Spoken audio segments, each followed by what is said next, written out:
apóstolos. Falamos de Pedro, falamos de André, ele é o terceiro, falaremos de Mateus. Mateus, ele nasceu provavelmente, dá uma certeza, ele nasceu na Galileia.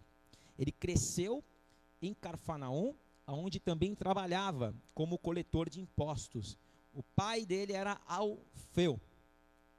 Então Mateus, ele era um coletor de impostos e o Senhor Jesus o chama. Olha para ele, e aliás eu queria ter, eu fico pensando, né? Às vezes, quantas vezes, né, eu pensei, mas durante a palavra você vai entender o porquê, e eu ficava pensando também, como que pode? Às vezes é tão difícil da gente fazer uma pessoa permanecer na igreja, né? Vocês sabem, né? Como é difícil, a gente começa lá no evangelismo, a gente dá um panfleto, aí depois a pessoa vem para a igreja, aí depois a pessoa assiste um culto, aí depois a gente entra no nosso ministério do Adote, que está sendo muito bem feito pela Ju, né, que ela tem acompanhado as pessoas que têm aceitado Jesus aqui, tem acompanhado, tem mandado mensagens. Então, assim, é um trabalho árduo para que a pessoa permaneça na igreja. E depois que passa essa fase, aí entra a parte que a pessoa talvez ela se torna um membro da igreja, depois vem a fase que a pessoa às vezes ela tem uma aptidão ministerial, entra para trabalhar no ministério. Então, é um ciclo que só vai terminar na eternidade. Só vai terminar o nosso trabalho quando nós pisarmos lá no céu. Aí quando o pastor chegar e falar assim, ó, Senhor, está aqui essa vida. E eu acho que eu vou estar todo arrebentado, está aqui essa vida. Eu vou estar todo já arrebentado para entregar essas almas na presença do Senhor. Porém, vale a pena. Agora, você olha para Jesus e vê, e por muitas vezes eu li esse texto e eu fiquei questionando, né? Você olha para Jesus e vê que ele só olhou para Mateus. Jesus só olhou para Mateus. Jesus não evangelizou Mateus. Olha, vai lá na minha igreja, Mateus, que vai ter um culto abençoado. Não, ele olhou para Mateus. Ele olhou no olho de Mateus e falou, segue-me. Eu não consigo nem que me sigam no Instagram, irmãos. Jesus só olhou para Mateus e falou, segue-me. E Mateus na hora, larga tudo. Aí eu ficava pensando, como isso? Não pode ser dessa forma. Não é possível uma coisa dessa. Mas tudo é possível. Tudo pode acontecer. Quando Jesus está, tudo pode acontecer. Quem explica? Porque nós temos tanta gente de tão longe aqui. Nós não explicamos, mas quando Jesus está, tudo pode acontecer. Fala comigo, quando Jesus está, tudo pode acontecer. Eu descobri o porquê Eva comeu o fruto do jardim. Vocês não sabem? Porque o diabo, a serpente, falou, emagrece. Falar para uma mulher que uma coisa emagrece, mas come na hora. Tudo é possível. Tudo é possível. O trabalho de Mateus não era um trabalho bem visto pelos seus irmãos judeus. Porque Mateus, ele era um coletor de impostos. E o que fazia o coletor de impostos? Você tem que entender primeiro o cenário de Israel. Nessa época, Israel estava dominado por Roma, cujo imperador era César. E o governador da Judéia era Herodes Antipas. Diga comigo, Herodes Antipas. Que nome difícil. E Herodes Antipas, então, era o governador aliado a Roma, e os israelitas, dominados por Roma, tinham que pagar tributos. E aí, para facilitar esse pagamento, alguns judeus se aliavam também a Roma, visando uma oportunidade de trabalho, porque sendo aliado a Roma, trabalhando como coletor de impostos, eles teriam benefícios, ganhariam muito melhor do que todos os outros irmãos judeus, só que eles teriam que fazer um papel de vilão.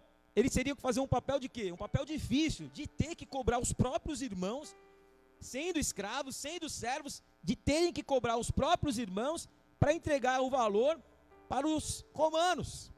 Por isso Mateus, ele não era visto com bons olhos. Aliás, não só Mateus, mas como todos os outros cobradores de impostos. Como um publicano. Porém, Mateus, ele trabalhava como cobrador de impostos, mas a Bíblia não fala que ele era um cara que roubava os outros.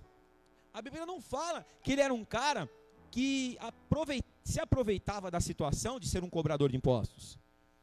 Contrariamente, o que a Bíblia fala de Zaqueu, nós vemos em Lucas 19, quando Jesus entra na casa de Zaqueu, Zaqueu já sai se entregando. Senhor, se eu extorqui alguém, eu devolvo 4 vezes mais. Se eu roubei alguém, eu devolvo, eu dou metade do que eu tenho para os pobres. Não estava fazendo favor nenhum, só estava devolvendo o que tinha roubado. Ele também era um cobrador de impostos. Mas no caso de Mateus, ele trabalhava certinho. A Bíblia não fala nada, ele só fazia o trabalho dele. Sim, ele não era bem visto, porque, claro, que uma pessoa que se alia a Roma para fazer um trabalho tão difícil de cobrar impostos dos seus irmãos, não será bem visto. Ele não era bem visto por ninguém dali dos seus irmãos. Havia um incômodo então dos israelitas com Mateus, e não só com Mateus, mas com todos os cobradores de impostos. Quem está comigo entendendo a palavra? Porém, esse incômodo era um incômodo que, se nós formos a fundo, não era legítimo. Por que não era legítimo esse incômodo? Porque eles estavam tão preocupados, estavam tão apontando o dedo para Mateus, e não estavam vendo que o problema não era com Mateus. O problema não era Mateus. O problema eram eles. O problema era o que eles tinham feito lá atrás. O problema é que eles desobedeceram a Deus. Não era culpa de Mateus que Roma estava dominando. Não era culpa de Mateus que Herodes estava governando. Não era culpa de Mateus que César dominava. E que os israelitas viviam na miséria. Morando na sua cidade, morando no seu país, mas vivendo pior do que estrangeiros. Não era culpa de Mateus. E o que Deus está falando para nós é exatamente essa mania que nós temos de transferir responsabilidades. Mas a culpa é do fulano, mas a culpa é disso, mas a culpa é do meu carro que não anda, mas a culpa é da casa que eu moro, a culpa é do meu marido, a culpa é da minha esposa. Mas na verdade tem fundamento muito mais profundo que nós temos que começar a analisar. A culpa não é de Mateus. Olha para quem está do seu lado e fala: a culpa não é do Mateus, coitado. Mateus não tem nada a ver com as suas decisões. Mateus agora ele só precisou se readequar à sociedade. Aí agora a culpa é do Mateus. Mateus, ele não é de Deus não, é do diabo. Mateus, está cobrando imposto da gente. Mas o que vocês fizeram lá atrás? Vocês foram contra a palavra de Deus.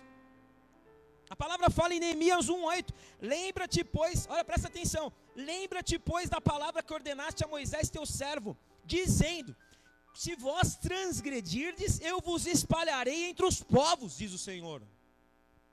Lembra-te, pois, então Deuteronômio 28, no versículo 15, será, pois, que se não deres ouvidos à voz do Senhor teu Deus, para não cuidar em cumprir todos os seus mandamentos e os seus estatutos, que hoje eu te ordeno, então virão sobre ti todas as maldições e te alcançarão.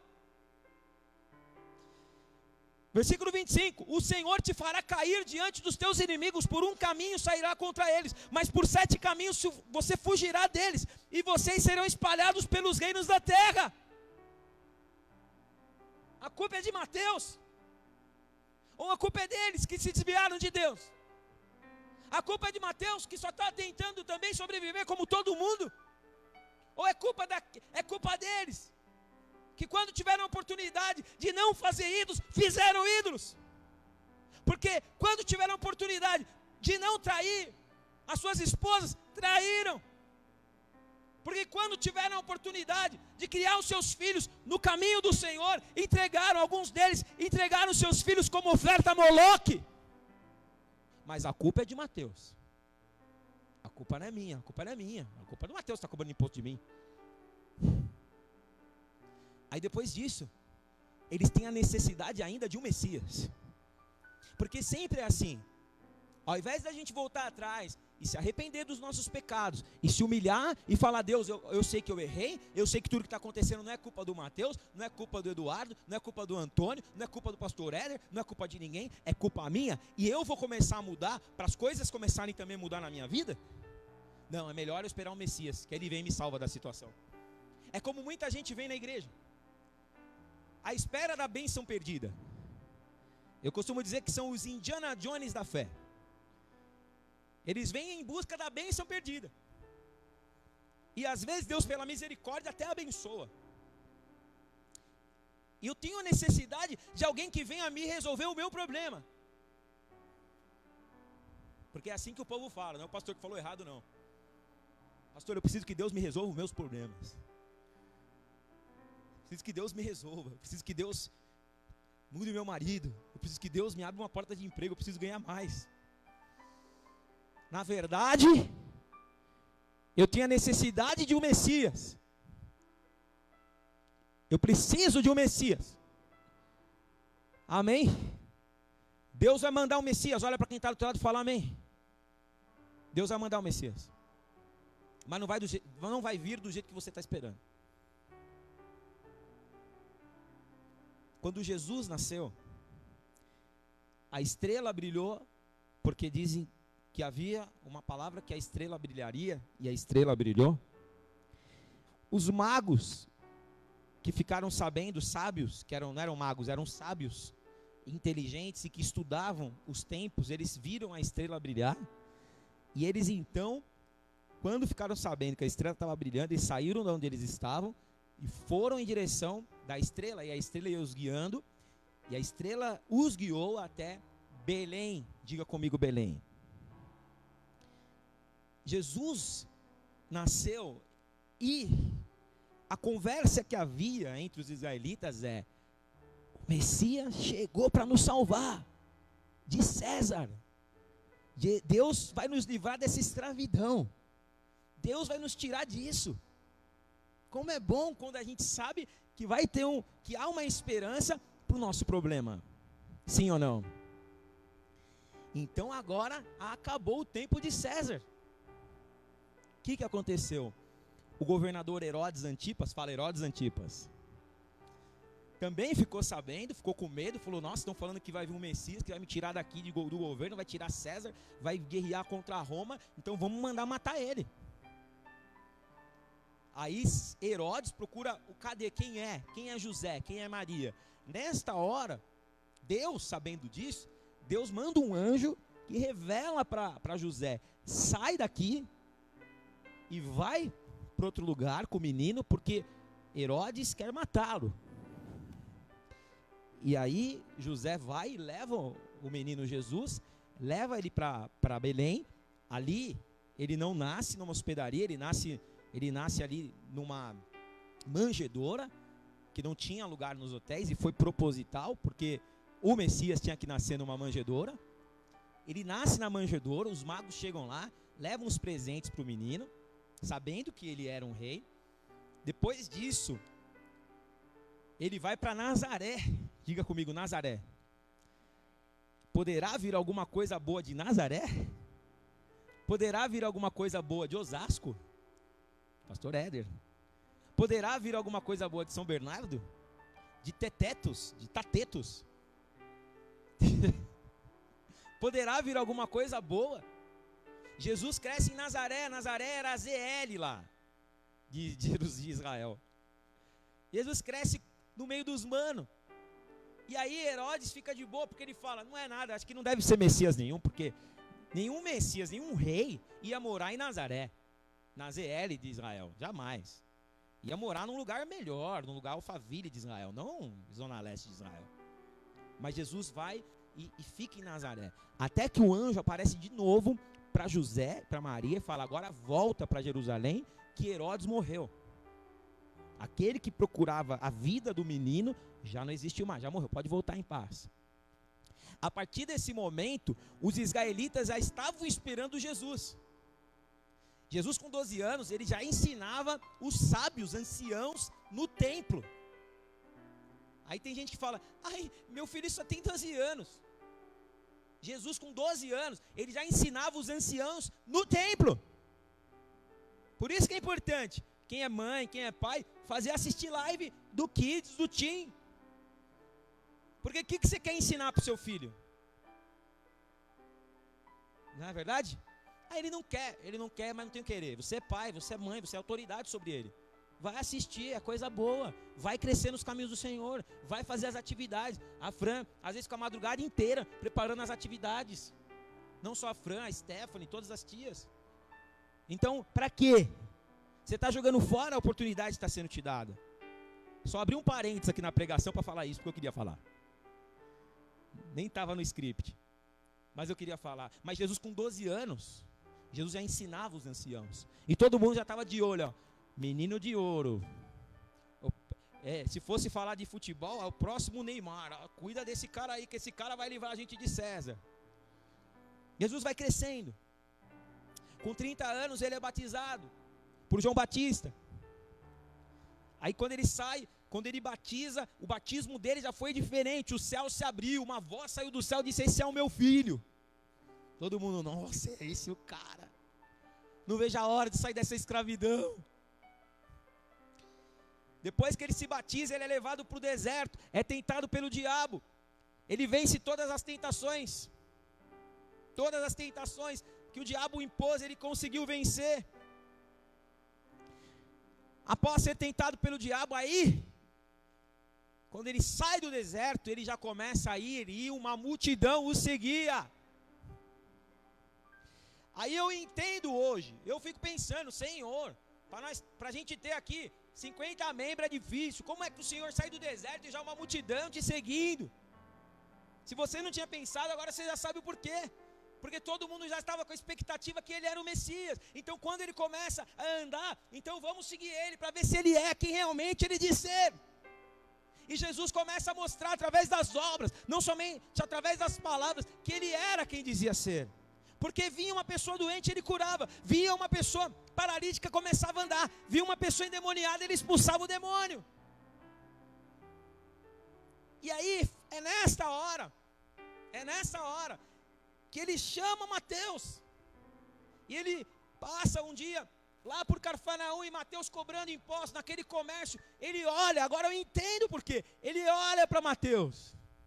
Eu entendo por que Mateus na hora larga tudo. Porque ele fala: realmente, eu creio que ele é o rei.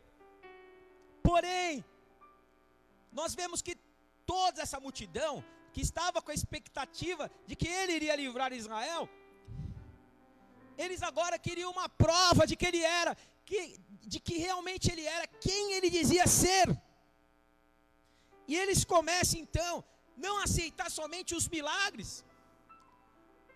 Se eu quero ser liberto de alguém que me domina, eu então preciso de alguém que enfrente esse que me domina.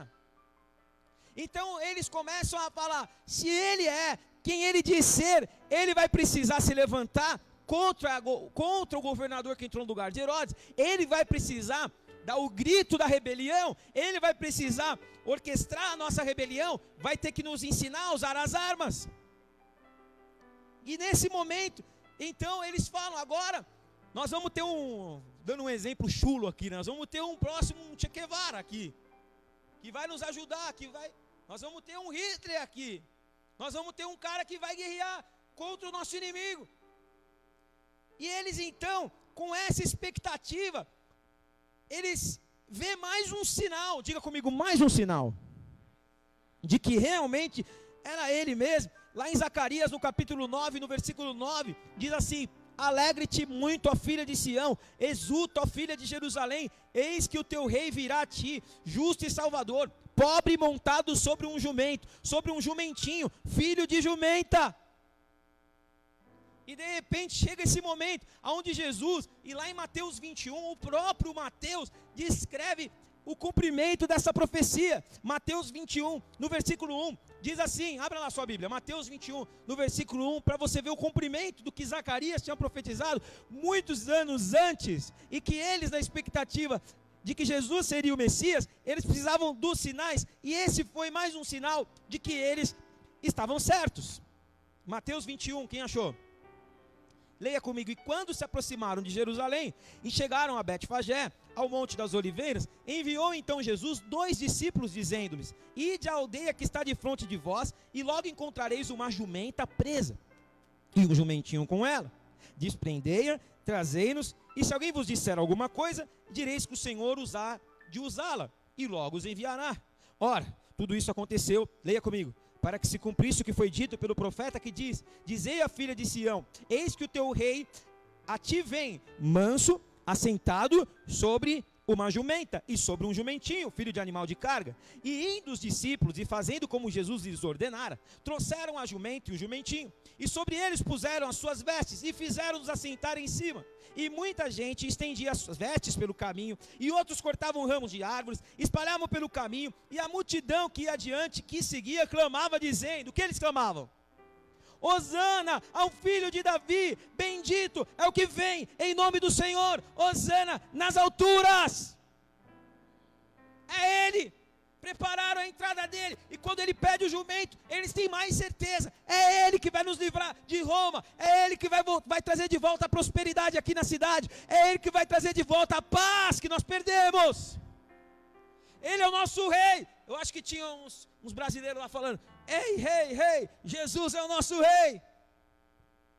Teve uma mini marcha para Jesus. Eles puseram vestes no chão e o Jesus entrou num jumento para se cumprir a palavra do profeta Zacarias, que o rei entraria montado num jumento. Mas depois que ele entra, depois que há essa aclamação, o que eles esperavam? Eles esperavam o grito do revolucionário. Eles esperavam, depois disso, o discurso do rei. Mas não teve discurso. Depois de tudo isso, depois de todo esse alvoroço, a palavra fala que Jesus não dá discurso, ele sai e se retira para o Monte das Oliveiras para orar. Que loucura! Ele vai orar. Aí murcha a expectativa que eles estavam do Messias, do rei que livraria, do revolucionário. Murchou. Diga assim para mim: murchou. Fala para quem está do seu lado: murchou. Cadê o grito? Cadê o cara que ia revolucionar? Cadê o cara que ia nos livrar? Quantas vezes, olha aqui para mim, quantas vezes nós idealizamos a nossa salvação, o nosso livramento, a nossa vitória? Você casa pensando num príncipe montado num cavalo e depois você só fica com o cavalo. Quantas vezes você põe uma expectativa no trabalho e de repente, sem explicação, te cortam e você é mandado embora? Quantas vezes você tem uma expectativa de sentar numa mesa com seus filhos, com a tua família, e aí, no desenho, no papel, no celular, no computador, no Dr. Google, é a família Doriana, que o marido vem e fala: o que você quer, minha princesa? Pede, que o Bob vai trazer. E o Bob traz o suco de laranja, a manteiga passada na torrada. Você idealiza, mas depois, quando você espera o grito, na hora que você se depara com a realidade, o que você encontra? A toalha jogada em cima da cama, e do Palmeiras ainda por cima. Você sabe que você falou glória a Deus, mas eu descobri que por que os palmeirenses não gostam do Valdomiro, do apóstolo Valdomiro. Conhece o apóstolo Valdomiro? Quem conhece? Não gosta do Valdomiro porque até o Valdomiro tem mundial. O Palmeiras não tem. O Palmeiras não tem mundial. Você vê, Pri? Estava preparado já para esse momento. Eu sabia que você ia levantar a bola. Os caras não gostam, né? As nossas expectativas muitas vezes são tão grandes e as respostas que recebemos são tão pequenas. Nós idealizamos um paraíso e, na verdade, quando a gente sai de manhã, a gente vê o metrô lotado. O carro quebra. Vai passar o cartão de crédito e fica orando que dê autorizado, que dê autorizado, que dê autorizado. Né? Igual a mulher ontem, foi passar a compra no mercado, estava no mercado, a mulher foi passar a compra e falou assim, e ela olhou para um lado, olhou para o outro, a mulher falou: débito ou crédito? Aí ela, morrendo de vergonha, ela falou: auxílio emergencial. Aí a mulher do caixa, né, nem um pouco discreta: o que, senhora, auxílio emergencial? Aí ela falou, uma vergonhada, né? Não tem vergonha nenhuma, mas é a realidade. É a realidade do povo brasileiro. É a realidade. Nós não moramos em Londres. Nós não moramos em Nova York. Nós não moramos na Austrália. Nós moramos no Brasil. Aonde quem tem muito, tem muito.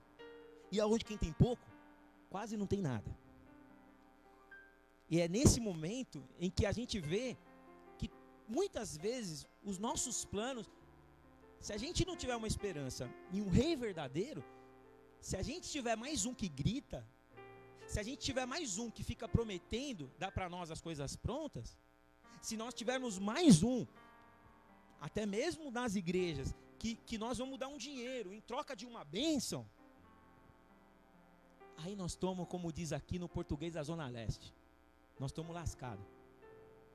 Porque o livramento que na verdade eles queriam, era que voltasse a paz e era que voltasse a prosperidade. Mas se Jesus desse o grito da revolução como eles queriam, se Jesus falar, todo mundo armado agora, eu sou o Messias, vamos para cima de Roma, vamos enfrentar César, vamos enfrentar o Herodes, poderia ter vitória? Sim ou não? Poderia. Só que seria uma vitória para sempre? Logo Roma, que era mais forte, iria se reagrupar, iria voltar, iria escravizar, iria dominar de novo. Mas eles não queriam, eles queriam esse caminho. Mas eu descobri que eles esperavam o Messias por uma porta, mas o Messias veio por outra. Olha para quem está do seu lado e fala, às vezes a bênção que você está esperando por uma porta, Deus já mandou por outra. Eles esperando o grito e Jesus estava agindo no silêncio. Aí eu entendo que Mateus, a história dele começa agora. Porque enquanto os judeus murcharam, acho que nós estávamos enganados. Acho que não é ele. Ele não deu o grito, ele não usou armas, ele não é o nosso líder. Então agora, o que nós vamos fazer? Vamos perseguir ele, vamos apedrejar ele, porque ele não é quem ele diz ser.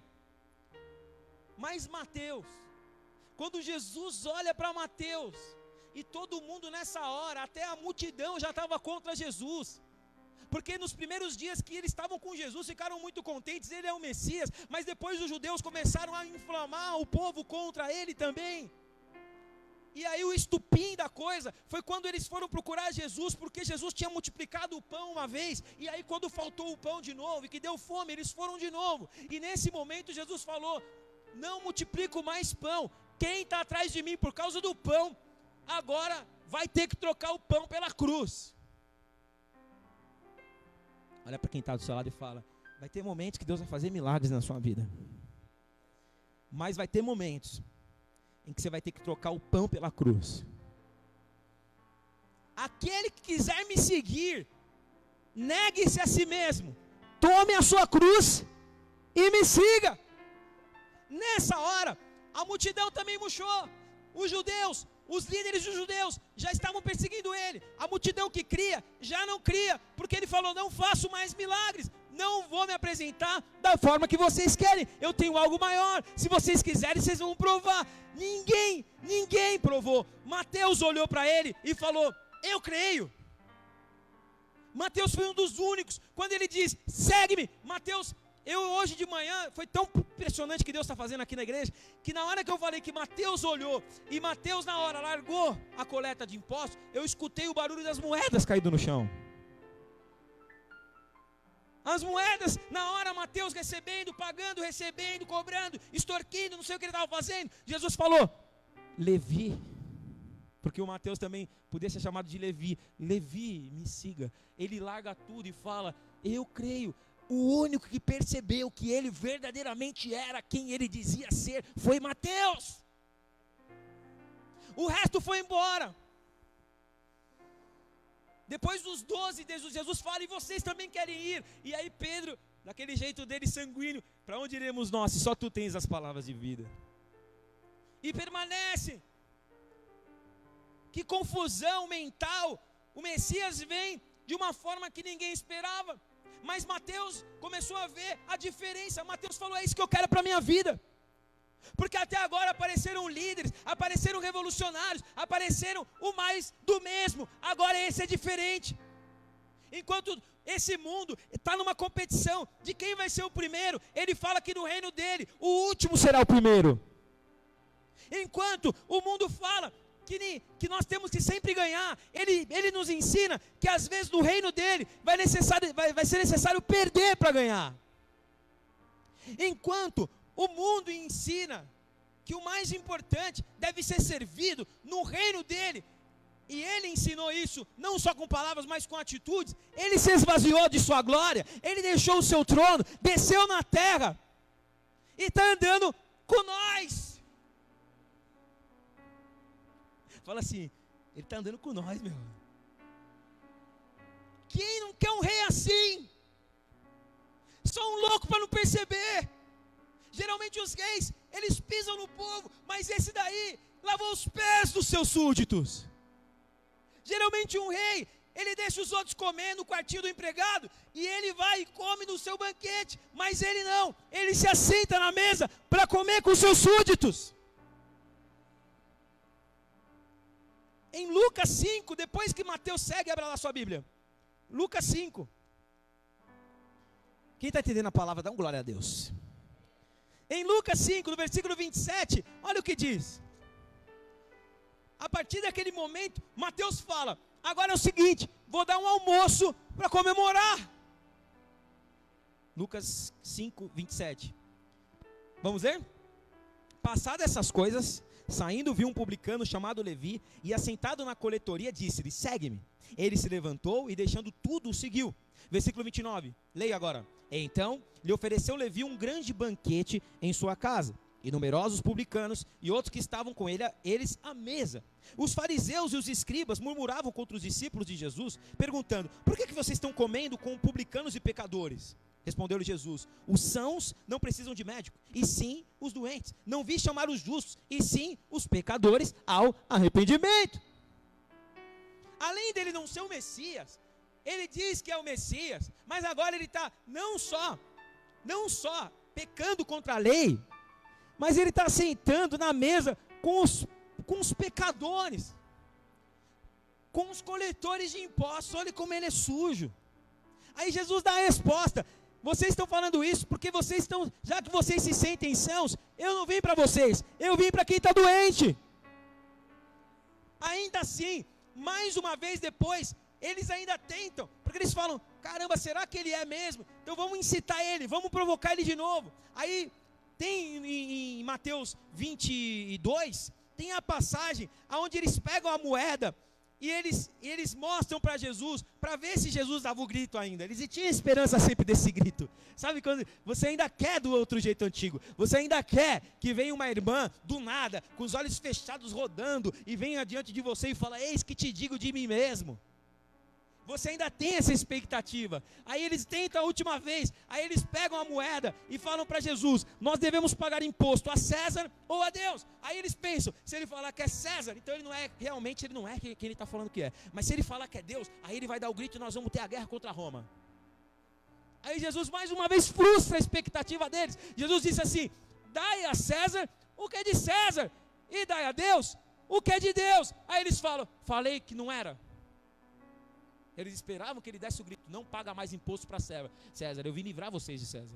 Mas Jesus fala, não, eu não tenho nada a ver com as consequências dos erros de vocês, eu só vim aqui para dar um novo caminho, quem aceitar entra e vai viver um novo tempo. E nesse momento, Mateus dá o almoço na casa dele, vai todo mundo sentar com Jesus, os publicanos, alguns aceitaram, outros não aceitaram, é sempre assim que acontece. Eu tenho certeza que havia algum cobrador com olho grande no trabalho de Mateus, que já falou assim, ô Mateus, já que você vai andar com ele, está largando tudo, eu vi as moedas cair, posso ficar no seu lugar? Mateus falou, fica tranquilo, pode, porque agora eu não preciso mais de moeda para sobreviver, nem imposto para sobreviver, agora eu estou andando com o rei. Aí Mateus, ele dedica o seu ministério, ele dedica a sua vida para apresentar Jesus como rei. Mateus, ele entende isso como uma pessoa que servia ao governo, como que servia ao imperador, ele sabia o que era ter um rei, e ele olha em Jesus e fala, é esse rei que eu quero seguir, é esse reino que eu quero na minha vida a partir de agora, eu cansei. E a partir de agora então, Mateus, ele dedica a sua vida a apresentar Jesus como rei. Lucas, fala assim comigo, Lucas apresentou Jesus como filho do homem.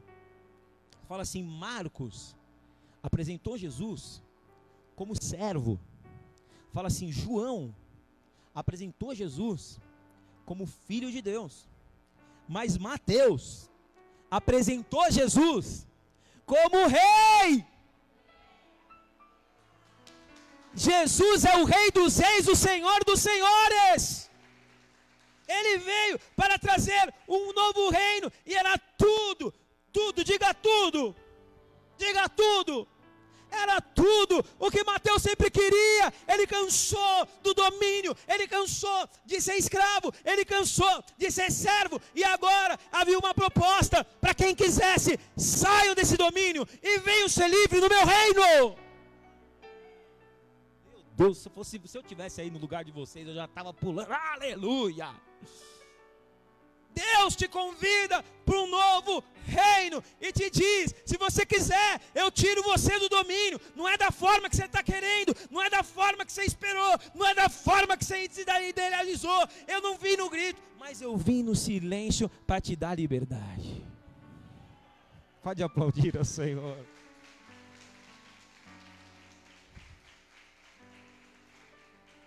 A palavra Mateus, o nome Mateus significa presente de Deus. Nessa noite Deus tem um presente dele para a tua vida.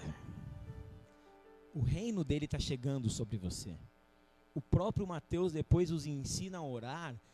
Na oração, ele descreve o que Jesus nos ensinou, e ele frisa quando Jesus diz: orem assim todos os dias, venha a nós o teu, e seja feita a tua vontade. A partir do momento que você chama o reino, os domínios antigos têm que sair da sua vida. Os reinos anteriores, que antes te governavam, o reino do vício, do cigarro, das drogas, da prostituição, dos prazeres carnais, daquela pessoa nervosa, daquela pessoa depressiva, que era dominada por sentimentos, por anseios, por rebeldia, por briga, por muitas vezes guardar mágoa, por muitas vezes ter uma rejeição na sua vida, porque na infância você foi rejeitado. Tudo isso sai da sua vida, você sai desse domínio, e agora você sabe que tudo que aconteceu na tua vida foi um propósito de Deus, porque Deus permitiu que você experimentasse das trevas para te transportar do reino das trevas para um novo reino, o reino do Filho do seu amor. E é tão maravilhoso, porque nós temos um rei que ele se esvaziou. Nós temos um rei que ele foi crucificado, não foi com uma coroa com pedras preciosas, mas ele foi crucificado com uma coroa de espinhos. Nós temos um rei que as vestes dele foram repartidas, e não eram vestes reais, mas a inveja foi tão grande, que repartiram as vestes dele e deixaram ele só de sunga, e puseram ele na cruz, e judiaram dele. Mais do que comer com os discípulos, mais do que andar com os discípulos, mais do que fazer milagres na vida dos discípulos, ele morreu pelos discípulos. Ele mostra o que é ser um rei verdadeiro. Mas esse reino que ele quer nos trazer é um reino diferente, que não vai impedir que nós colhamos o que plantamos, que às vezes não vai dar o grito que nós queremos, mas que está disposto a trazer a partir de agora um novo tempo nas nossas histórias. E hoje você pode sair daqui com esse reino regendo a tua vida, e aí tudo vai começar a mudar. Não porque você veio atrás do pão, mas porque você descobriu que a cruz vale mais do que o pão. Fala assim comigo: a cruz vale mais do que o pão. Quem assistiu, os mais antigos que devem ter assistido, lembra daquele filme Um Príncipe em Nova York? Quem lembra desse filme? Do Ed Murphy, que ele ia lá para Nova York, ele era um rei da Etiópia, só que ele ia lá para curtir como se ele não fosse nada. Mas era impressionante, que até os súditos deles também colocaram outras roupas, e aonde ele ia tinha segurança, e ele ficou no melhor hotel de Nova York, e ele desfrutava de carros de luxo e tudo mais que levava ele, que buscava ele, mas ninguém sabia que ele era rei.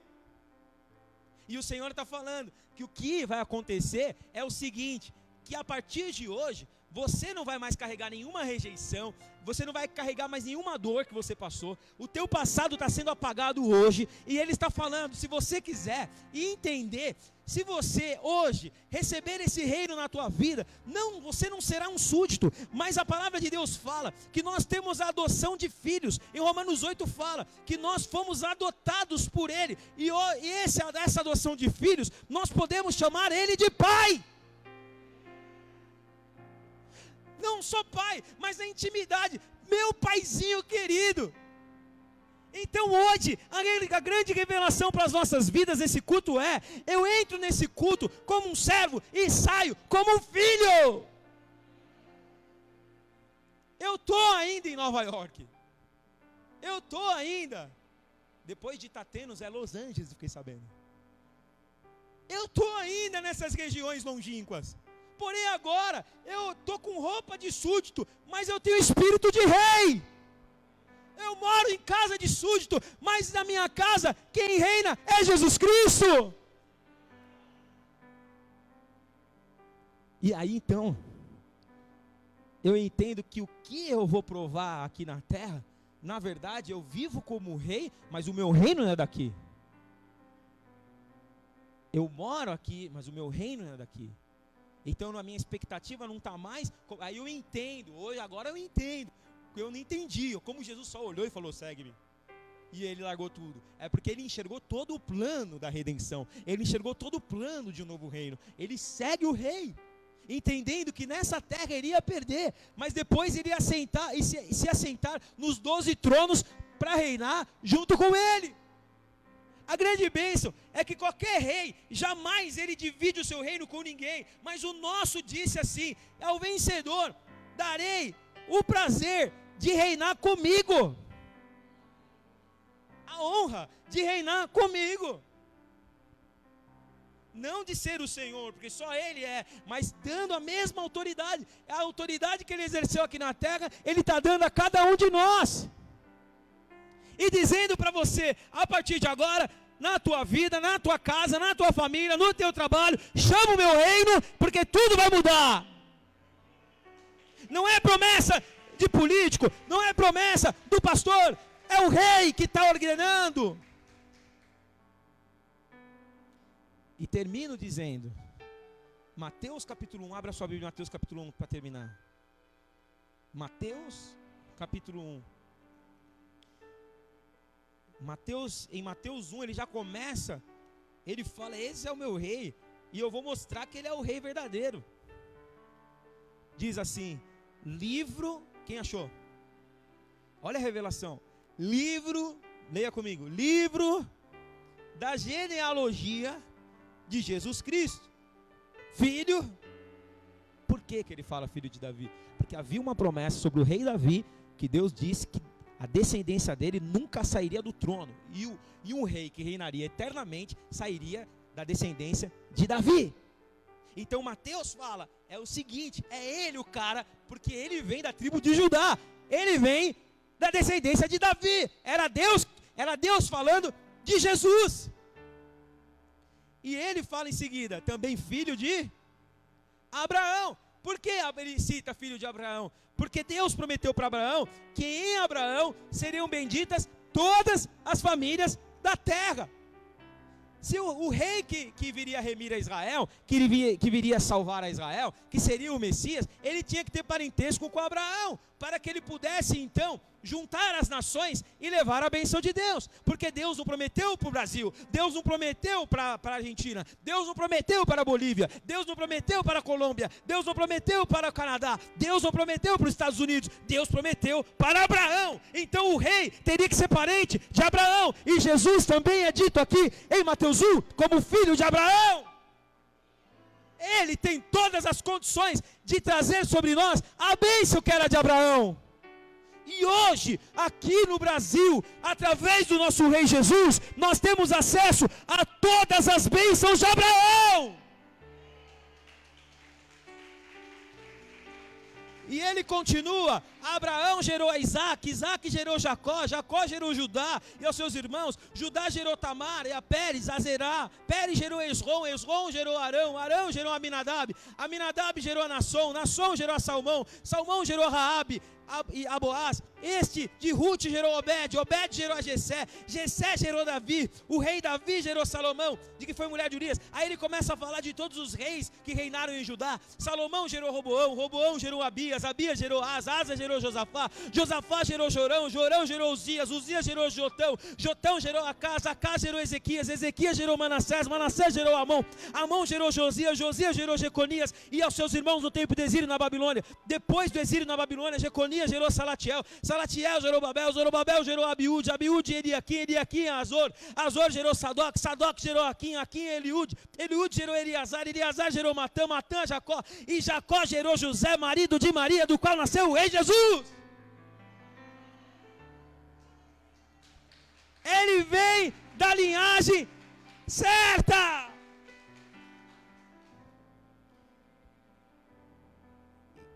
Esse é Mateus, um presente de Deus para nós nessa noite. Entender o rei que nos resgatou, o reino que nos está preparado, que por pouco tempo estamos na terra, mas até aqui reinaremos, e em breve estaremos reinando eternamente junto com Ele na glória. Curva a sua cabeça, feche seus olhos.